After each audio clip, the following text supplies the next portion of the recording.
Le patriotisme qui, chez moi, est une vertu qui ça ne changera jamais.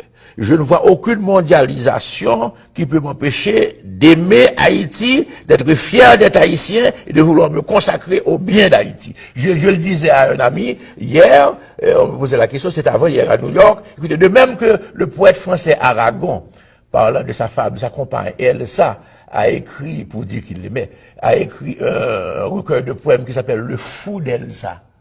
Eh bien, moi, je suis le fou d'Haïti. Je suis comme ça.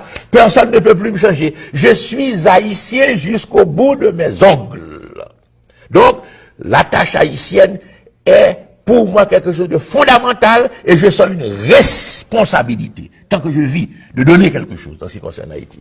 Troisièmement, les circonstances politiques. Je suis à la tête d'une formation. J'ai déjà été président. Mon passage a été favorablement commenté. Si je peux encore donner, c'est un devoir de donner. Et en même temps, pour moi, c'est un plaisir. J'ai une jouissance de contribuer à faire avancer ce pays. Ça, c'est le oui. Donc, oui, si les circonstances se présentent, et que mon parti me présente, je suis un homme de parti, ne l'oubliez pas. Je ne me suis pas présenté comme candidat à la présidence en Haïti. J'ai fondé un parti politique.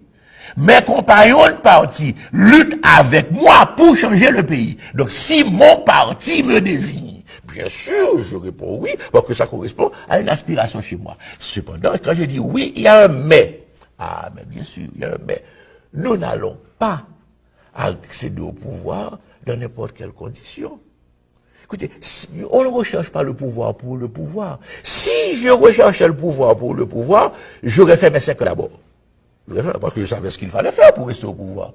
Alors vous pensez que quand le général Nanfi a commencé son coup d'État le mardi, je n'étais renversé que le dimanche. Entre mardi et jeudi, il ne savait pas ce qu'il fallait faire pour rester au pouvoir. Bien sûr, je savais ce qu'il fallait faire pour rester au pouvoir. Seulement, mes principes, ma conviction, ma foi démocratique ne me permettaient pas de le faire. Je l'ai dit à plusieurs reprises, tous les Haïtiens le savent. Moi, je ne vais pas au pouvoir pour tuer du monde.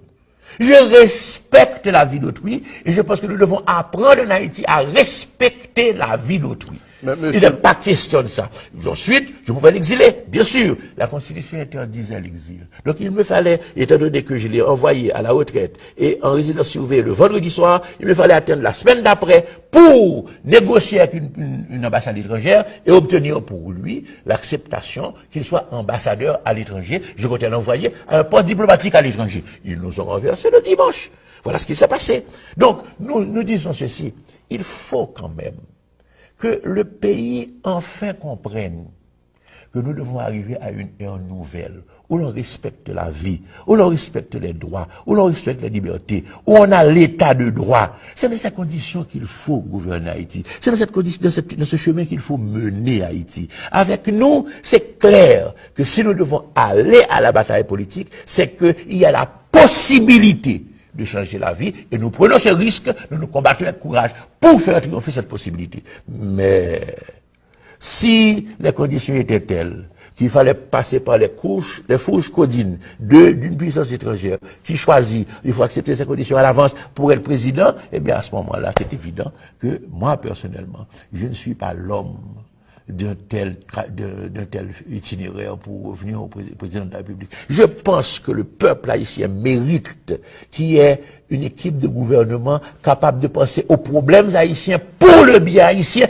avec l'aide de l'étranger, avec l'assistance de l'étranger. Mais non pas qu'on nous dise il faut faire ceci simplement parce que l'étranger a un intérêt à ce que les Haïtiens fassent cela, même si c'est au détriment du bien de notre peuple.